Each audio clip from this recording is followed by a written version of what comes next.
मग आज स्पेशल श्रावणी शुक्रवार होता आज.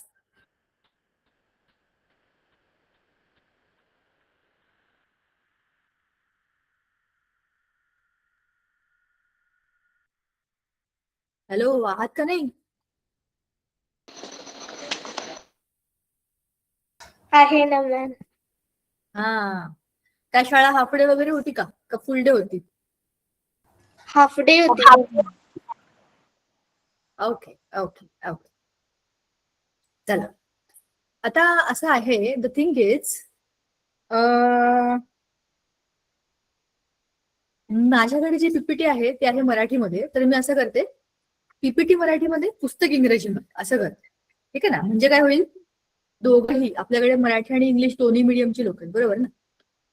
सो गोंधळ होऊ नये म्हणून दोन्ही गोष्टी आपण चेक करू. ठीक आहे ना? थांबा, मी आणि पुस्तक तुमच्या समोर शेअर करणारच आहे. आपल्याला काय काय डिस्कस करायचंय, काय काय बोलायचंय याच्याबद्दल आपण चर्चा करू. बरं, मला हे सांगा, आपल्या आत्ताच्या ह्या बॅच मध्ये इंग्लिश मिडियम वाले किती लोक आहेत? मॅम मी. ओके, हँड रेस करा, म्हणजे मला कळेल. 2 3 4, 1 2 3 4. ओके, 4 जण तरी आहेत. आणि 3 मराठी मीडियम आहेत का? प्रियांका, श्रीराम आणि कावेरी, आपण मराठी मीडियम वाले आहेत का? ठीक आहे ना? Semi English ma'am. Semi English पण मध्ये असेल ना? बघा, तुमच्या शाळेतल्या मीडियमचं बाकीच्या सब्जेक्टचं मला काही कन्फ्युजन नाहीये. मला हे विचारायचं की तुम्हाला जे मी दाखवणार आहे आता, त्यातल्या किती लोकांना इंग्लिशचं पुस्तक आणि किती लोकांना मराठीतलं पुस्तक हे आहे. म्हणून मी विचारलं होतं की इंग्लिश मध्ये टीचर. करेक्ट. सेमी इंग्लिश वाल्यांचं सायन्स आणि मॅथ्स इंग्लिशमध्ये असतंच. तर मग आता असं करते मी, आपलं जे बुक आहे ते तुमच्या समोर शेअर करते, ते आहे इंग्लिशमध्ये. एक्सप्लेनेशन सगळं जे आजचं असेल, म्हणजे आजच हा प्लॅन झालाय की मराठी आणि इंग्लिश दोघंही आपल्या एकामध्येच असतील. ऑलराईट, ठीक आहे ना? वैष्णवी, माझ्या लक्षात नाही राहणार आहे, ते जे नाव आहे मी तेच घेणार आहे. ठीक आहे. सो ओके, पण हे वरचं नाव नाही चित्रकलेलं नाहीये वरती. ठीक आहे. सो चला, तर मग मी तुम्हाला आता, माझा व्हिडिओ ब्रेक होतोय का मध्ये मध्ये? ठीक आहे, हरकत नाही, थोडा वेळ बंद ठेवू आपण त्याला. आणि जे बघायचंय महत्वाचं, पुस्तकाचं इंडेक्स, तिथून सुरू करूया. मराठी मीडियम, तुम्ही आता तुमचं मराठीतलं पुस्तक काढून बघू शकता. म्हणजे आपण काय बोलतोय एकाच पेजवरती आपण सगळे राहू. सी, बघा, मराठीमध्ये मी तुम्हाला सगळं एक्सप्लेन करेन ना, दोघंही बॅचेस मध्ये. महत्वाच्या सगळ्या गोष्टी मी इंग्लिशमध्ये पण सांगेन आणि खूपदा मी इंग्लिशमध्ये बोलेन सुद्धा. सो दोघंही बॅचेस मध्ये मीडियम कुठलंही असलं तरी पण आपलं काम बरोबर चालणारच आहे. Now see, this is our content और this is the index of our book. धन्यवाद. तर ह्याच्यामध्ये काय आहे, now we have to do a general cross check. हा,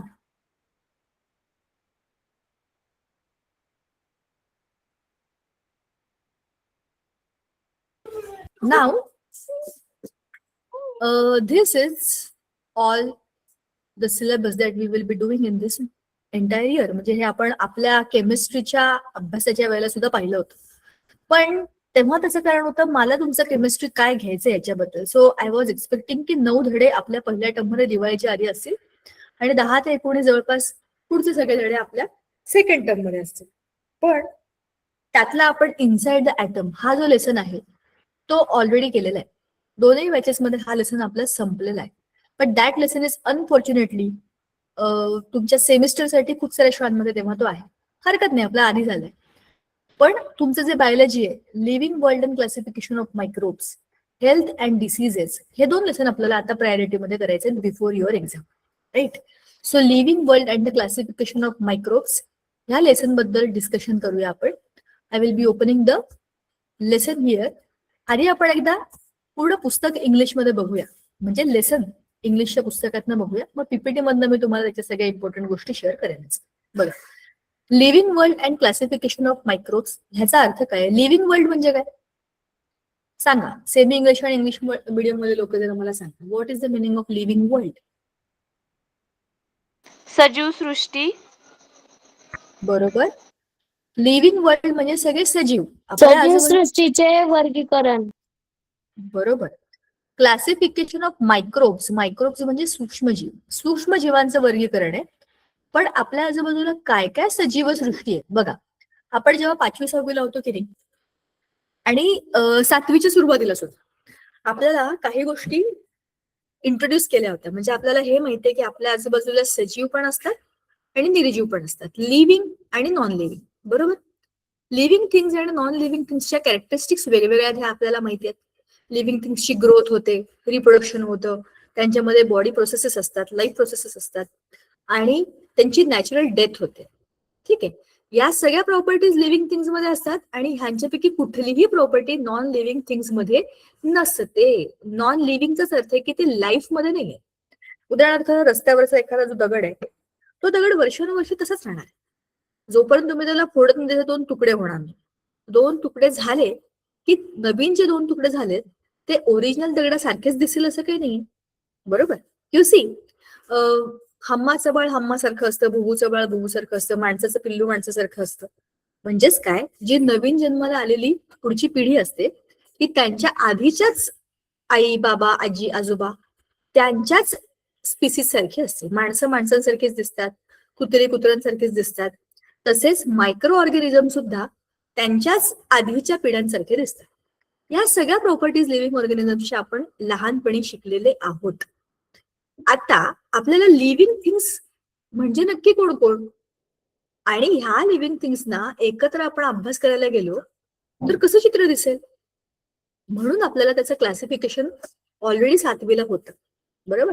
क्लासिफिकेशन करतो आपण, तर त्या क्लासिफिकेशन मध्ये आपण कोणत्या कोणत्या टप्प्यावर क्लासिफिकेशन करतो बघा. What is the hierarchy for classification of living organism? तुम्हाला आठवतंय का? किंगडम, मग त्याच्यानंतर स्पीसीज, सबस्पीसीज, बरोबर? अशा सगळ्या गोष्टी त्याच्यामध्ये आणि मग त्या ऑर्गॅनिझमचं नाव. अशा सगळ्याची ती एक 7 लेवलची एक हरार्कियल सिस्टीम आहे. 7 लेवल आहेत त्याच्यामध्ये.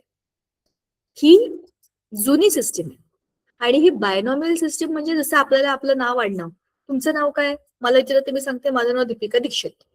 माझं नाव जे आहे ते माझं नाव आणि माझ्या आडनावाचं म्हणजे असं कॉम्बिनेशन.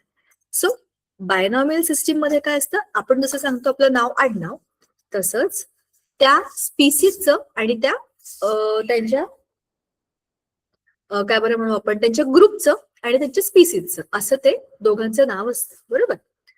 आपल्याला आपल्या आजूबाजूला जे जे सगळे दिसतात ते कोण असतात? प्लांट आणि अॅनिमल. बघा आता मी तुम्हाला टॉपिक कडे घेऊन चालले, समजून घ्या. आपल्या आजूबाजूला खूप सारे प्लांट्स आहेत आणि खूप सारे अॅनिमल्स आहेत.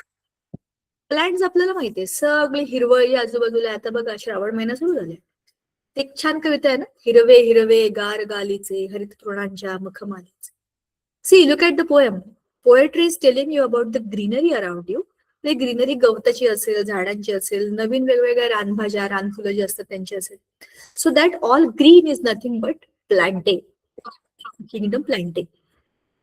And there are animals, types of animals we already know. आपल्या आजूबाजूला खूप वेगवेगळ्या प्रकारचे प्राणी असतात. त्यातले काही आपले पाळीव प्राणी असतात, काही हिंस्र प्राणी असतात. बरोबर? असेही प्राणी असतात जे आपल्याला माहिती नाही, आपण पाहिले नाही, पण दुसऱ्या कुठल्या तरी प्रदेशामध्ये असतात. आपल्या इकडे काही याक नाहीये, तो कुठल्या तरी बर्फाळ प्रदेशामध्ये. आपल्या इथे सगळीकडे उंट नाहीये. आमच्या घराच्या रस्त्यावर जातो पण सगळीकडे उंट दिसत नाही, सगळीकडे घोडे दिसत नाही, सगळीकडे वाघ दिसत नाही. आमच्याकडे वरती बिबट्या पण आहे पण सगळीकडे बिबट्या नसतात. काही काही तुम्हाला माहितीये काही जिल्ह्यांमध्ये खूप बिबटे आहेत, म्हणजे कुत्रे कमी आणि बिबटे जास्त असं पण. सो प्रत्येक प्रदेशानुसार आपल्याकडे अॅनिमल्सची आणि प्लांट्सची पण व्हरायटी दिसते. बघा ना, तुम्ही विचार करा. तुम्हाला एक किस्सा सांगते ह्याच्या व्हरायटी बद्दल. आम्ही मागच्या वर्षी गेलो होतो अरुणाचल प्रदेशला. तर तिथे एक असं मोठं झाड होतं. मोठं म्हणजे खूप उंच वृक्ष नाही पण असं झाड होतं बऱ्यापैकी उंच, आपल्यापेक्षा थोडं आणखी 1-2 फूट उंच असं. आणि असं पूर्ण असं गोल झाड होतं आणि त्याला ना खूप सारी फुलं होती. आम्ही सकाळी सकाळी जेव्हा गेलो तिकडे म्हटलं अरे असं काय झाड आहे हे. त्या झाडावर लाल फुलं पण होती आणि पांढरी फुलं पण होती. एकाच झाडावर 2 रंगाची फुलं. आय वॉज लाईक असं कसं झाड आहे. काही काही आपल्याकडे पण बघा जास्वंदाच्या कॅटेगरीमध्ये तुम्ही बघितलं असेल, काही काही जास्वंद हे लाल असतात, काही थोडेसे गुलाबी असतात आणि काही पांढऱ्या रंगाचे पण बाजूला असेल तर पांढरे पण असतात, असं कॉम्बिनेशन असते. पण एकदम लाल आणि एकदम पांढरे ऍब्सोल्युटली 2 वेगळे रंग आहेत एकाच झाडावरच्या फुलांचे. मी म्हणलं असं काय. ते म्हणाले नाही हे झाड असंच असतं. आज जे फुल उमललेलं आहे सकाळी ते एकदम शुभ्र पांढरं असतं. जसं जसं त्या सूर्याच्या प्रकाशामध्ये ते थोडंसं गुलाबी होतं आणि सूर्यास्तापर्यंत लाल होऊन जातं. मग जी सगळी लाल फुलं आहेत ती कालची आहेत आणि जी सगळी पांढरी फुलं आहेत ती आजची आहेत. So look at the variety and look at the beauty and diversity of all the living things around अस. हे तर मी तुम्हाला एक उदाहरण सांगितलं, बरोबर? अशी कितीतरी उदाहरणं आपल्या आजूबाजूला असतात. गुलाबाची फुलं बघा, जास्वंदाची मी मगाशी सांगितली, झेंडूची फुलं बघा. आपल्याला माहिती नाहीयेत अशी अशी फुलं आता पावसाळ्यामध्ये तुम्ही बाहेर एक चक्कर मारून या गवतामध्ये. जांभळ्या रंगाची, पिवळ्या रंगाची, वेगळ्या वेगळ्या आकाराची, वेगवेगळ्या डिझाईनची, अशी अनेक प्रकारची व्हरायटी आपल्या आजूबाजूला आहे. जेवढी व्हरायटी आपल्या डोळ्यासमोर आहे आणि आपल्याला दिसत नाही असंही खूप मोठं जग आपल्या आजूबाजूला आहे. The earth or the world around us on this earth of living organisms is very very huge. खूप मोठं प्रमाण आहे आणि खूप व्हरायटी आहे. चला मी तुम्हाला एक चित्र दाखवते आणि मला सांगा की अशा सिच्युएशन मध्ये तुम्ही काय करा. वेट हा, let me show that to you. तोपर्यंत मला सांगा की तुम्हाला उन्हाळ्याच्या सुट्टीमध्ये घरातले लोक काय काय काम करायला लावतात? साफसफाई वगैरेचं काम देतात का तुम्हाला? हो. कसली कसली साफसफाई केली तुम्ही सांगा बरं मला.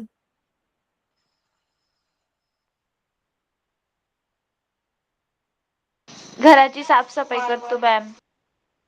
घराची साफसफाई कसा अनुभव असतो?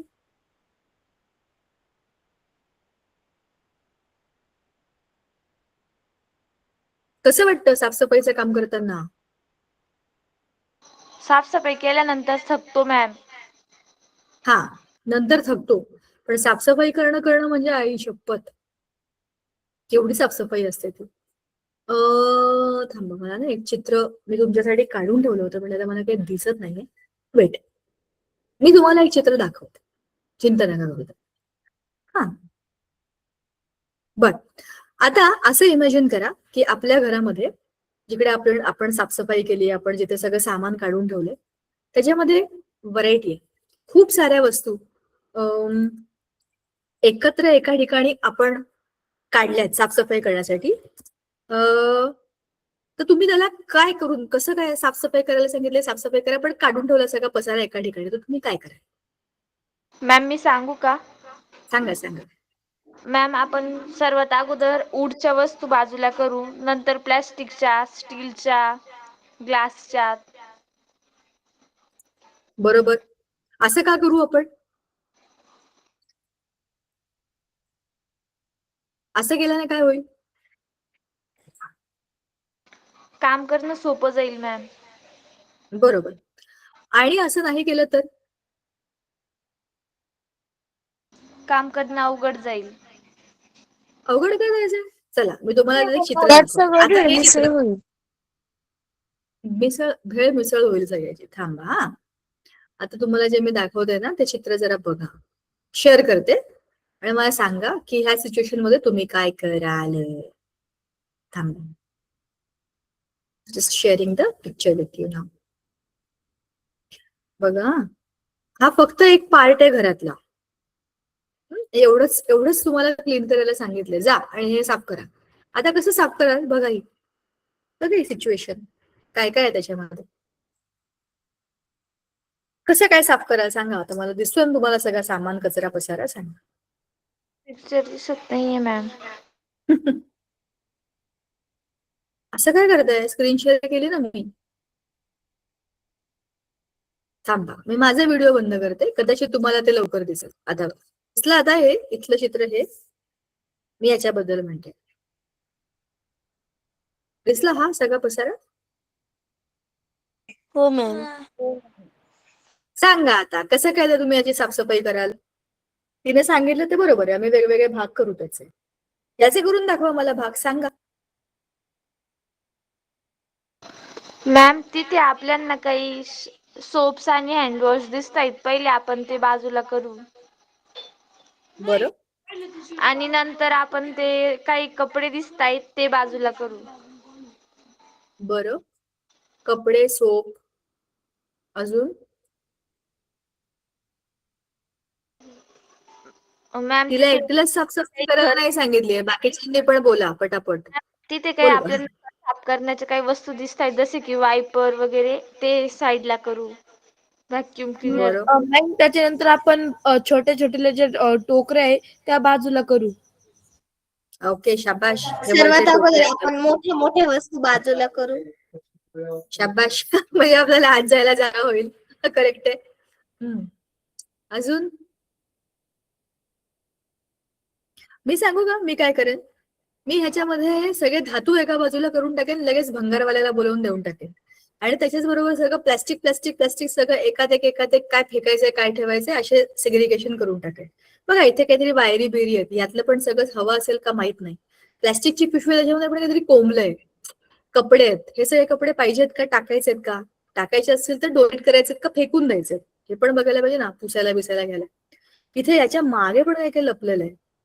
तर ह्यातलं तुम्ही जे म्हणालात ते बरोबर आहे. काय काय क्लीन करण्यासारख्या वस्तू आहेत त्यालाच वापरून हे क्लीन करून टाकायचं आणि खराब झालं की ते देऊन टाकायचं. हे इथे काहीतरी आहे ना, हे समुद्राच्या ठिकाणी ते करतात ना सर्फिंग बिर्फिंग, तसं काहीतरी असू शकतं. किंवा एखादा टेबल पण असू शकतो, त्याच्यावरती इस्त्री करतात. आय डोंट नो हे काय आहे. पण ह्यातली कुठली गोष्ट दुसऱ्या रूम मध्ये हलवता येण्यासारखी आहे का ते बघायला पाहिजे. थोडक्यात एक जागा क्लीन करायची म्हणजे त्याचा कचरा दुसरीकडे नेऊन ठेवायचा, बरोबर ना? असं नाही करता आपल्याला दिलेल्या सगळ्या गोष्टींचं गट, पहिल्या कप्प्यात काय, दुसऱ्या कप्प्यात काय, तिसऱ्या कप्प्यात काय, चौथ्या कप्प्यात काय, उभ्या वस्तू इथे भिंत पूर्ण वरची रिकामी आहे बघा. इकडे पण एखादं असं ते हँगर असं ना खिळे ठोकायचं, ते लावलं की बऱ्याचशा खालच्या वस्तू पसरलेल्या इकडे वरती येऊन जाते. आणि मग इथे एक दुसरा एक असा टेबल लाकडाचा असं फळी असते ना, त्याच्यामध्ये हे लावलं ते लावलं म्हणजे हे सगळं मोकळं होऊन जाईल. असं क्लासिफिकेशन करता येऊ शकतं. म्हणजे पुढच्या वेळेला आपण जेव्हा या रूम मध्ये येऊ आपल्याला हा असा नजारा दिसणार नाही सगळं सामान पसरलेलं. ऍटलिस्ट गोष्टी हव्या असलेल्या नको असलेल्या जागेवर ठेवलेल्या नव्हत्या, असं क्लासिफिकेशन आपण करतो आणि आपण नकळतपणे ते करत असतो. बघा आता बघा आपल्या घरामध्ये पण आपल्या फ्रीजमध्ये तुम्ही मला सांगा, आपल्या फ्रीजमध्ये आपण कशा वस्तू ठेवतो? फ्रीजमध्ये कसं ठेवतो तुम्ही फ्रीज मधलं सामान? मॅम भाजीपाला ठेवतो, दूध. कुठे ठेवता? फ्रीज मध्ये. सगळं एकाच ठिकाणी? No ma'am. मग वेगवेगळ्या भांड्यांमध्ये.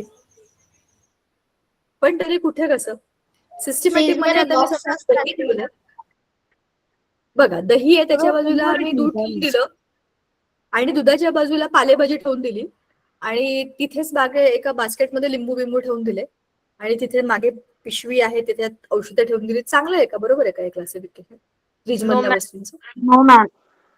मग काय करायला पाहिजे? मॅम आपण व्हेजिटेबल्स एक ते पार्ट असतात त्यामध्ये पहिले व्हेजिटेबल्स ठेवायचे, नंतर मिल्क ते ठेवायचं आणि दुसरे काही सामान खालच्या पार्ट मध्ये ठेवायचं. आणि आईस्क्रीम फ्रीजर मध्ये. आईस्क्रीम फ्रीजर बर, ओके. म्हणजे आपण वस्तू काय आहे आणि त्याला कशा पद्धतीने ठेवायची गरज आहे हे बघतो आणि मग ठेवतो, बरोबर? सिंपल आहे बघा. खाली जे ड्रॉवर असतं त्याच्यामध्ये सगळ्यात जड भाज्या असतात.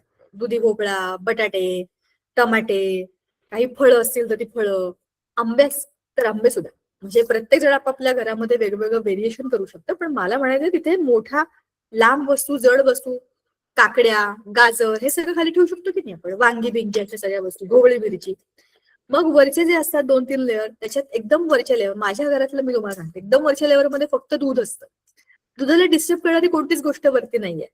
दही, आंबट पदार्थ सगळे खाली जातात. दुधाच्या बाजूला एकही आंबट पदार्थ आपण ठेवत नाही, नसून जाईल आपलं. मग खालच्या बाजूला माझ्याकडे पण आधी काय होतं, त्या अशा टोपल्या होत्या, बास्केट्स, त्याच्यामध्ये भाज्या मी ठेवायचं. पण आता मी त्याचे डब्बे असतात ना असे लंबे प्लास्टिकचे डब्बे विथ झाकण, असा सेटच मागवला, सेट ऑफ 6-8, आणि त्याच्यावर पिशव्या पण आल्या, जाळ्या पण आल्या. तर मग पिशवीमध्ये जसं काही काही पालेभाज्या ठेवल्या आहेत तर त्या आपण खाली फोल्ड करून ठेवू शकतो आणि डब्यांमध्ये भाज्या कट करून ठेवू शकतो. म्हणजे मोठाच्या मोठा एक कॉलीफ्लॉवर आणला, त्याला आपण काय म्हणतो, फुलकोबी. त्या फुलकोबीची फुलं अशी मोकळे मोकळे करून त्याच्यामध्ये रचून ठेवायची आणि ते एका ठिकाणी 6 डबे ठेवू शकतो आपण. म्हणजे 6 वेगवेगळ्या भाज्या वेगवेगळ्या सेक्शन मध्ये, बरोबर? त्याच्यामध्ये कोथिंबीर पण ठेवता येते, मोठा असतो डबा चांगला. आल्यासाठी एक वेगळं बास्केट ठेवायचं आणखीन वेगळ्या गोष्टींसाठी वेगळ्या, बघा जितकं तुम्ही काम सिस्टमॅटिक कराल तितका वेळ वाचेल, तितक्या गोष्टी समोर असतील.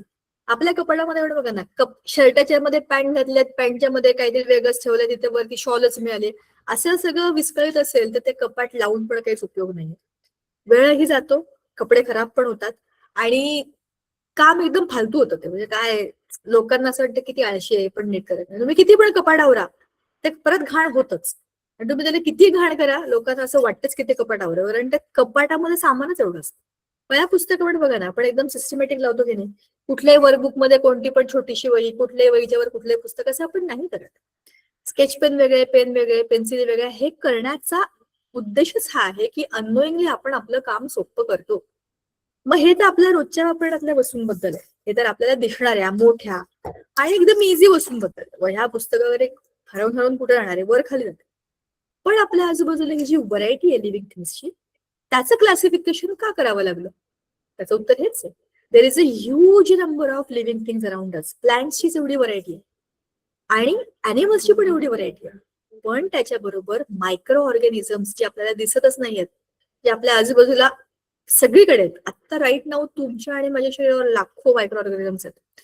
आपल्या पोटामध्ये, आपल्या नखांमध्ये, आपल्या डोळ्यामध्ये सुद्धा, नाकामध्ये, तोंडामध्ये, कानामध्ये, केसांमध्ये, खाली, आपल्या शरीरावर सगळीकडे. 2 मिनिटं. आपल्या शरीरावर कुठेही, तळहातावर सुद्धा, नखांमध्ये सुद्धा, सगळीकडे भरभरून मायक्रो ऑर्गॅनिझम्स आहेत. मग ह्यांचा एकत्र अभ्यास करणं शक्य आहे का, मला सांगा? बटाटा, कांदा, गाजर, वेगवेगळ्या गोष्टी आहेत ना, तुम्हाला त्यांच्या त्यांच्या गुणधर्माप्रमाणे त्यांचा अभ्यास करावा लागेल. पुढचं पद. त्याचप्रमाणे जर तुम्हाला मायक्रो ऑर्गॅनिझम्स एकदम सगळे सांगितले, हे बघा, काय बघा, एवढी व्हरायटी आहे, त्याच्यामध्ये एवढे वेगवेगळे गुणधर्म आहेत, कसं काय त्यांचा अभ्यास करायचा आपण? त्याच्यासाठीच आपण त्याचं क्लासिफिकेशन केलंय आणि तोच आपला धडा आहे. क्लासिफिकेशन ऑफ मायक्रो ऑर्गॅनिझम्स, सूक्ष्म जीवांचे वर्गीकरण आणि लिव्हिंग वर्ल्ड, आपल्या आजूबाजूला असलेली सजीव सृष्टी. धडा समजला काय? ह्याच्यामध्ये काय असणार आहे समजलं? आता हे चित्र बघा आणि मला याचा अर्थ सांगा. मी 2 मिनिटं माईक बंद करणार.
अरे, तुम्हाला स्क्रीन दिसत नव्हती का एवढा वेळ? मी हे मगासपासून लावलं होतं, पण बहुतेक हँग झालं होतं, त्याच्यामुळे तुम्हाला दिसलं नाही, आणि माझा माईकही बंद होता वाटतं. आता ऐकू येतोय का माझा आवाज? हो मॅम. बघा हे काय दिसतंय चित्रामध्ये?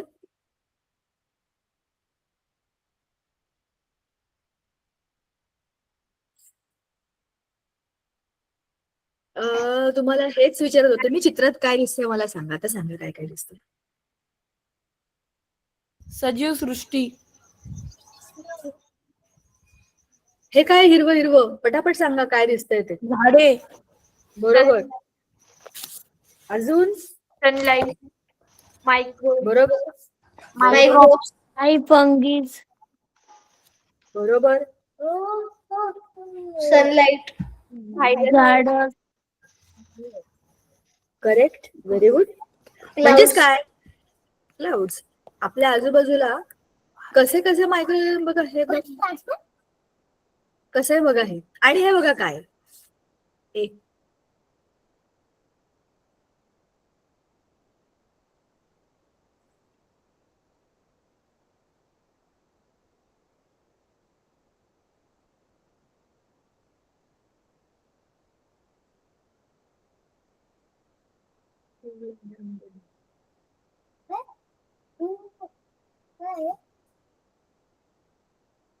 बघा काय काय दिसतंय सांगा मला.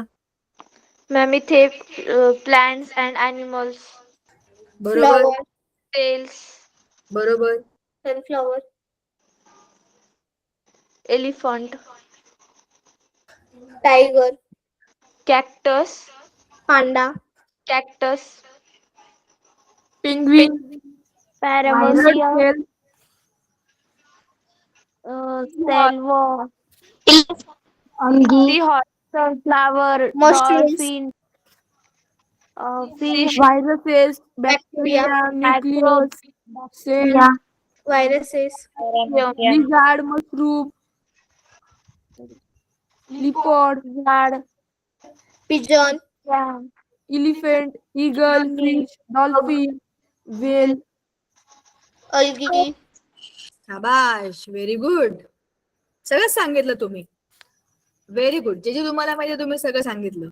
कॅमेलियॉन, हा बघा हा पांडा, सी हॉर्स, हा बघा हा सी हॉर्स, हे बघा कॅक्टस विथ फ्लॉवर, हे किडे बिटल सारखे, छोटे छोटे छोटे कसे कसे वेगवेगळे आहेत बघा ना. हे किती सुंदर आहेत पण, हे ना, हे बटाट्यासारखे दिसत आहेत पण हे बटाटे नाही आहेत. हे बघा हा हायड्रा, हा बघा पाण्यामधला कसा दिसतोय, पण हा मायक्रो ऑर्गॅनिझम आहे बरं का. हा मोठा हे वाटतो की नाही पाण्यामध्ये फिरणारा, तसा नाही, हा मायक्रो आहे. आणि हा बघा हा आपला कोरोना, आपले RBCs. So this is so so so small. आणि हे बघा हे जायंट, आपण हा हत्ती कुठून लांबून बघू शकतो. तिथून इथपर्यंतचा प्रवास बघा. दिस इज अ सिंगल सेल. ठीक आहे. दिस इज लाईक अ कॉलनी. थोडे हळूहळू मोठे मोठे मोठे मोठे होत गेलेले आणि मग very very developed mammalia. So असं खूप डायव्हर्सिटी आपल्या आजूबाजूला आहे लिव्हिंग थिंग्स मध्ये, ऍनिमल्स मध्ये, प्लांट्स मध्ये, आणि मायक्रो ऑर्गॅनिझम्स त्यांची भंडार आहे आपल्या आजूबाजूला. म्हणजेच ह्या सगळ्यांचं क्लासिफिकेशन करायचं असेल तर आपल्याला ठरवावं लागेल. हे सगळ्याचे सगळे मायक्रोस्कोप खाली बघता येणारे आहेत. हे सगळे ग्रीन कलरचे आहेत आणि स्वतःचं फूड स्वतः बनवतात. ऍनिमल्स नाहीये. I am talking only about plants. हे बघा, हे बघा, हे बघा, हा बघा, हा बघा. ह्याच्या खाली ते पायाच्या आजूबाजूला जे गवत येते, जे स्वतःचं फूड स्वतः बनवत नाही पण दुसऱ्यांवरती फूडसाठी अवलंबून असतात ते. ह्याच्यामध्ये सगळे ऍनिमल्स येतील, बर्ड्स येतील, फंगस येईल. हा जो आहे ना, हा आहे euglena, single cell but having the chlorophyll. म्हणजे याच्यापासून प्लांट्स जन्माला आले असं म्हणू शकतो आपण. सो अशी ही सगळी डायव्हर्सिटी आपल्या आजूबाजूला आहे. एवढ्या 87 दशलक्ष, 87 दशलक्ष म्हणजे काय, दशलक्ष म्हणजे लॅक्स आणि 870 लॅक्स असं म्हणू आपण. एवढ्या सगळ्या लिव्हिंग थिंग्स, हे पण कधी 2011ची गोष्ट, एवढी जुनी गोष्ट. एवढ्या प्रजाती त्यावेळेला अंदाजे आपल्याला माहिती होत्या. मग आता विचार करा किती वाढल्या असतील. आणि याच्यामध्ये वाढले कोण असतील मी सांगू का, मायक्रो ऑर्गॅनिझम्स. ते खूप स्मार्ट असतात, असलेल्या सिच्युएशन प्रमाणे लगेच बदलतात आणि ते चेंज देमसेल्व्स. आता वर्गीकरणाचा इतिहास समजून घेऊया. 1735 मधली गोष्ट आहे. कार्ल लिनियस नावाचा एक जो सायंटिस्ट होता किंवा जो एक अभ्यासक होता, त्याने संपूर्ण सृष्टीला 2 भागामध्ये डिवाइड केलं, प्लांट्स आणि ॲनिमल्स. दुसरं, त्याच्यानंतर बघा 30 आणि 60 वर्षांनंतर जवळपास हेकेलने तिसरा, म्हणजे ह्याने फक्त प्लांट्स आणि ॲनिमल सांगितले होते, ह्याने प्रोटेस्टा म्हणजे एकदम छोटे छोटे सिंगल सेल, प्रोटेस्टा, ॲनिमेलिया आणि प्लांटी असे 3 वेगवेगळे ग्रुप सांगितले. 1925 मध्ये चॅटन याने काय सांगितलं, 2 गट, आदि केंद्रकी आणि दृश्य केंद्रकी. म्हणजेच काय, यू कॅरिऑट आणि प्रो कॅरिऑट.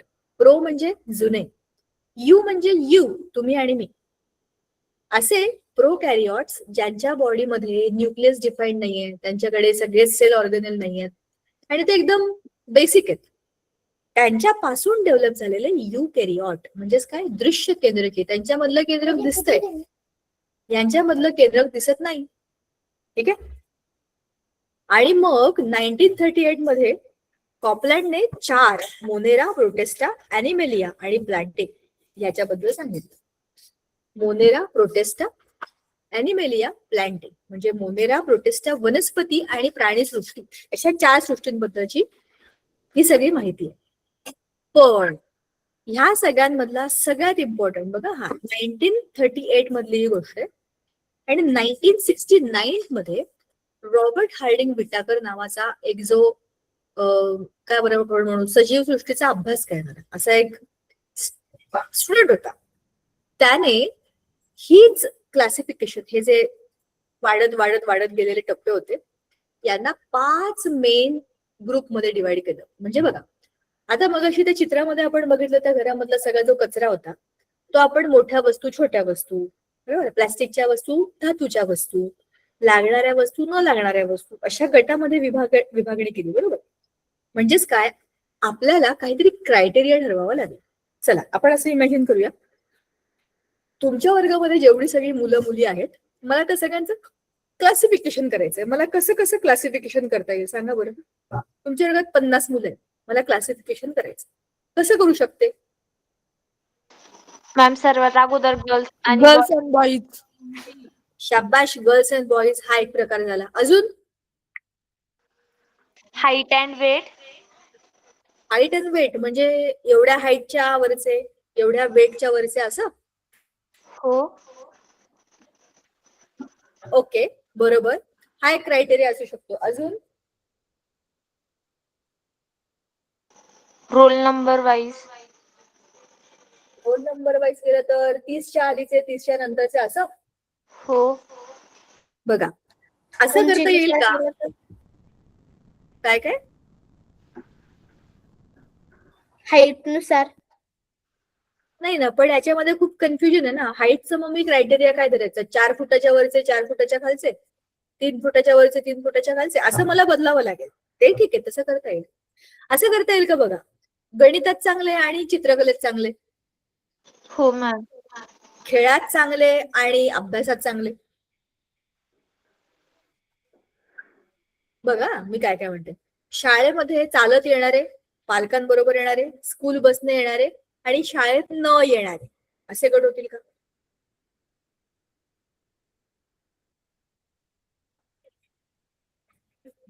का नाही? विचार करा, पटपट सांगा. Yes ma'am. Yes ma'am. Active non. बरोबर, असं पण होईल. बघा सायकलने येणारे. बरोबर, असंही होऊ शकतं की आहेत त्या वर्गामध्ये खरं खरं पास होऊन आलेले आणि ढकलत आलेले, हो की नाही? Yes ma'am. ट्युशन मध्ये जाणारे, ट्युशनला न जाणारे. हा असं पण असू शकतं बरं का.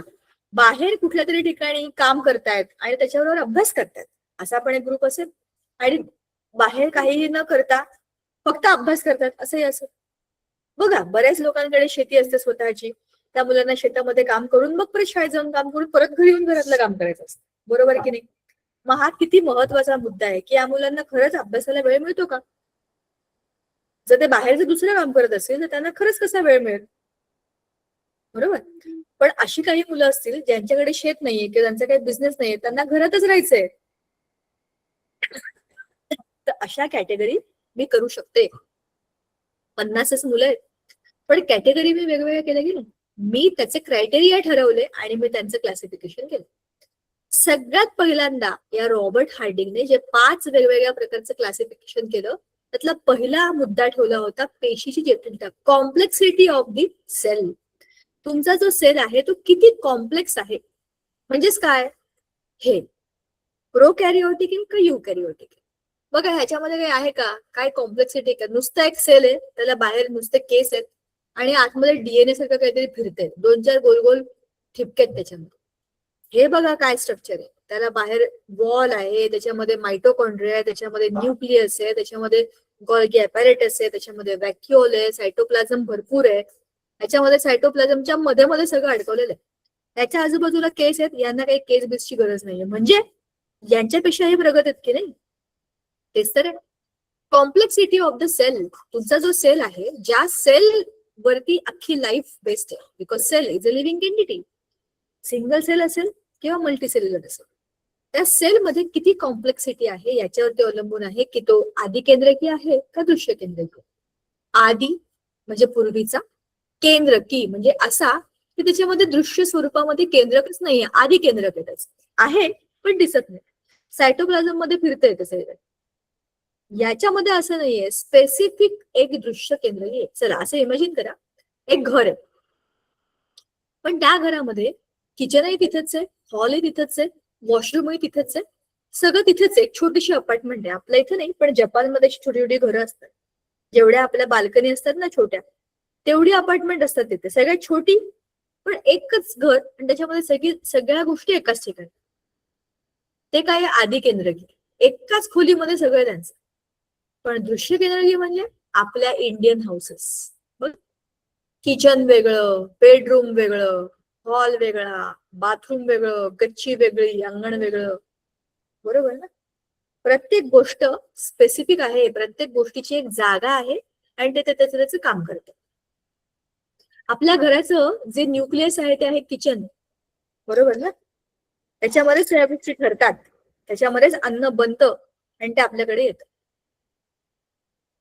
सगळे महत्वाचे डिसिजन किचन मध्ये होतात की नाही, मला सांगा. आई ठरवते काय करायचंय, नाही करायचंय, तुम्हाला कुठे जायचंय, नाही जायचंय. सगळं केंद्रक म्हणजे काय, सगळ्यात इम्पॉर्टंट गोष्ट ते आपल्या घरातलं किचन असतं. म्हणजेच काय, जटिलता किती कॉम्प्लेक्स आहे, बेसिक आहे का, त्यापेक्षा ऍडव्हान्स्ड. हा झाला पहिला मुद्दा. दुसरा आहे सजीवांचा प्रकार, type of living organism. Single cell आहे का मल्टी सेल आहे, हे तर तुमची पेशी किती कॉम्प्लेक्स आहे याच्यावरती आहे. पण ते कॉम्प्लेक्सिटी घेऊन तुम्ही एकच पेशी आहात का बहुपेशी आहात, म्हणजे तुमच्या आकारावरती आता दुसऱ्या मुद्द्यावरती तुमचं क्लासिफिकेशन होणार. इथे काय मुद्दा होता, तुमचं केंद्रक किती डेव्हलप्ड आहे, तुमचा सेल किती डेव्हलप्ड आहे. आणि इथे काय होतं की तुमची पेशी एकच आहे का तुम्ही मोठे आहात, बहुपेशी आहात. सिंगल सेल म्हणजे कोण आहे, असे जे एकाच पेशीमध्ये सगळ्या आयुष्यातल्या क्रिया करत राहतात. एकटे असतात ते मस्त, एकटे जन्माला येतात, एकटे डिवाइड होतात, फिरतात, तिकडे तिकडे जातात आणि मरतात. म्हणजे काय, फक्त विभागणी होते. म्हणजे जो पहिला अमिबा होता ना, तो त्याच्या त्याच्या त्याच्या त्याच्या पुढच्या पुढच्या पुढच्या पिढ्यांमध्ये जाऊन अजून पण जन्माला, अजून पण जिवंत आहे, तो मेला नाहीये का. कसा मरेल तो बघा. हा जो सेल आहे, हा सेल हा डिवाइड झाला, दोन भाग झाले, मेला कुठे. हा डिवाइड झाला, दोन भाग झाले, मेला कुठे. प्रत्येक सेल डिवाइड होत गेला आणि मेलाच नाही, तर कसं जमणार हे सांगा बरं मला. विचार करून सांगा, तुम्हाला डोक्याला खुराक म्हणून हा प्रश्न विचारते. दुसरा सजीवांचा प्रकार म्हणजे दुसरा प्रकार म्हणजे बहुपेशीय. असे प्राणी ज्यांच्यामध्ये मल्टी सेल्युलर असं सिस्टीम आहे. त्याच्यामध्ये छोटी अळी पण असेल, कॉक्रोच पण असेल. आपल्या Human. घरात ह्युमन तर सगळ्यात कॉम्प्लेक्स आहे. आपल्या घरामध्ये इकडे फिरणाऱ्या घाणेरड्या पाली असतील, मल्टी सेल्युलर आहेत, त्यांच्यामध्ये एकाहून जास्त पेशी आहेत, बरोबर ना. मोठे आहेत ते, आकाराने मोठे आहेत. एका पेशीमध्ये त्यांचं सगळं चाललेलं नाही. चालण्याकरता पाय, बघण्याकरता डोळे, 100 गोष्टी आल्यात त्यांच्या, तेवढ्या पेशी आल्यात त्यांच्यात, मग ते बहुपेशी आहेत. मग तिसरा प्रकार आहे पोषण पद्धती, म्हणजे त्यांच्या खाण्यापिण्याच्या पद्धती. ऑटोट्रॉपिक आहेत का हेटेरोट्रॉपिक आहेत. ऑटोट्रॉपिक म्हणजे स्वयंपोषी, हेटेरोट्रॉपिक म्हणजे परपोषी. कोणाला माझ्याशी बोलायचंय का, माईक ऑन का केलंय, हे हागरीच आहे. कोण बोलतय. चला आपले माईक बंद करा आणि इकडे बघा. जसं आपण म्हणालो, पोषण पद्धती स्वतःचं अन्न स्वतः बनवण्याची शक्ती असलेले आणि इतरांवरती अन्नासाठी अवलंबून असलेले. चला आता माझ्या प्रश्नाचं उत्तर द्या. तुमची आई किंवा तुमचे बाबा किंवा तुमची ताई किंवा तुमचा दादा, तुमची मावशी, तुमचे काका किंवा असे घरातले कोणतेही लोक किंवा तुम्ही स्वतः स्वयंपाक बनवू शकता. मग तुम्ही स्वयंपोषी आहात का.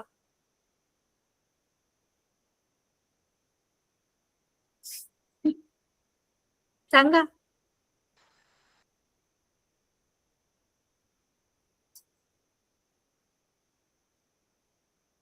सांगा, प्रश्न कळलाच नाही का तुम्हाला.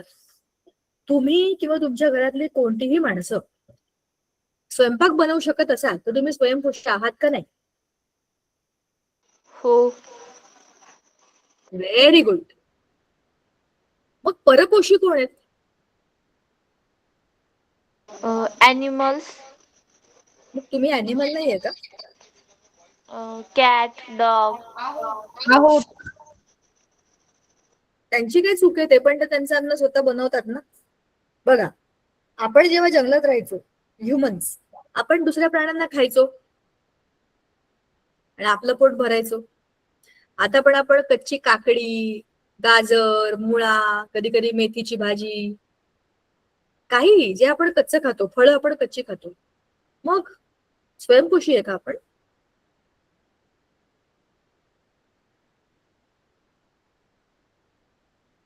नो. अरे आता तर तुम्ही हो म्हणालात, आता तुम्ही नो म्हणताय. काय मला एक काय ते सांगा, तुम्ही स्वयंपोषी का परपोषी?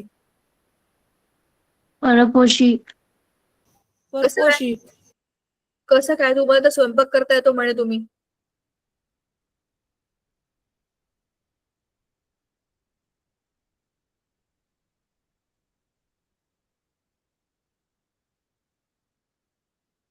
अरे वेड्यांनो, असं काय करताय? मी तुम्हाला कन्फ्युज करतेय. स्वयंपोषी लिहिलं ना इथं वनस्पती. Use your brains, use your brains. जे स्वतःचं अन्न स्वतः बनवतात, प्रकाश संश्लेषण म्हणजे फोटोसिंथेसिस प्रक्रियेतनं स्वतःचं अन्न स्वतः बनवतात, ते स्वयंपोषी आहेत. अरे आपण किचन मध्ये जाऊन स्वयंपाक करतो, पण कसला स्वयंपाक करतो? भाज्या बाहेरनं आणतो, फळं बाहेरनं आणतो, डाळी बाहेरनं आणतो, आणि काय नॉनव्हेज खाणारे लोक प्राणी बाहेरनं आणतात. आपण काय स्वतःच स्वतः बनवतो? नुसतं आहे ते शिजवून खातो, हो की नाही? आपण स्वयंपोषी नाहीये, आपण परपोषीच आहे. आपल्याला स्वतःचं अन्न स्वतः बनवता येत नाही. पण समजा आपल्या शरीरामध्ये पण असंच क्लोरोफिल असतं, तर आपण काय केलं असतं? स्वतःचं अन्न स्वतः बनवलं असतं झाडांसारखं. मग आपणही स्वयंपोषी झालो असतो. पण परपोषी कोण असतात? जे इतरांवर अवलंबून असतात. सगळेच्या सगळे प्राणी हे इतरांवर अवलंबून असतात. बघा, गाय म्हणा, बकरी म्हणा, म्हैस म्हणा, घोडा म्हणा, हत्ती म्हणा किंवा ससा म्हणा, असे सगळे प्राणी काय खातात? गवत, झाडं, पानं, बरोबर, फळं. हे सगळे व्हेजिटेरियन आहेत. त्यांना आपण काय म्हणतो? प्रायमरी इटर्स, बरोबर? आठवतंय का? प्राथमिक भक्षक. लक्षात आहे का? असं काही झालं तर तुम्हाला फूड चेन. Yes ma'am. हा, आता त्यांना खाणारे जे दुसरे प्राणी आहेत, जे प्युअर व्हेजिटेरियन नाही आहेत, प्युअर नॉन व्हेजिटेरियन आहेत, ते सगळे काय करतात? छोट्या प्राण्यांना खातात. आणि ते मेले, वाघ, सिंह, बिबटे हे मेल्यानंतर ते त्यांचे जमिनीमध्ये डिकम्पोज होतात, म्हणजे विघटित होतात. त्यावेळेला मृतोपजीवी म्हणजे सॅप्रोफाइट्स हे त्यांच्या शरीरातनं सगळ्या गोष्टी खाऊन टाकतात आणि ते स्वतः जगतात. जसं की फंगस, कवक, खराब झालेल्या, मेलेल्या, सडलेल्या गोष्टींवरती हे जगतात. तर हे काय स्वयंपोषी परपोषी कॅटेगरीच्या पलीकडेच आहेत. ते मेलेल्या आणि सडलेल्या गोष्टींवरती असतात. त्यांना आपण म्हणतो saprophytes. They are dead living, dead वरती राहणारे असे. ठीक आहे. या पोषण पद्धतीवरती त्याने पुन्हा एकदा सजीव सृष्टीचं वर्गीकरण केलं. हा झाला तिसरा प्रकार, म्हणजे तिसऱ्या प्रकाराने केलेलं वर्गीकरण. मग आहे जीवन पद्धती. परत त्याचे पोषणावरती जीवन. तुम्ही उत्पादक आहात, तुम्ही भक्षक आहात, का तुम्ही विघटक आहात? बरोबर ना? उत्पादक म्हणजे स्वयंपोषी, भक्षक म्हणजे परपोषी, विघटक म्हणजे मृतोपजीवी, बरोबर? आणि मग वर्गानुवंशिक संबंध. प्रत्येकाचे 5 वेगवेगळे जे गट बनवले, ते आधी केंद्रकी ते दृश्य केंद्रकी 5 वेगवेगळे वर्ग बनवले आणि प्रत्येक वर्गाला एक विशिष्ट असा ग्रुप म्हणून नाव दिलं. मोनेरा, प्रोटिस्टा, फंगाय, प्लांटे आणि अल्गे. प्लांटे आणि अॅनिमेलिया हे ते 5 वर्ग. बघा, हे आहेत त्याचं पंचसृष्टी वर्गीकरण.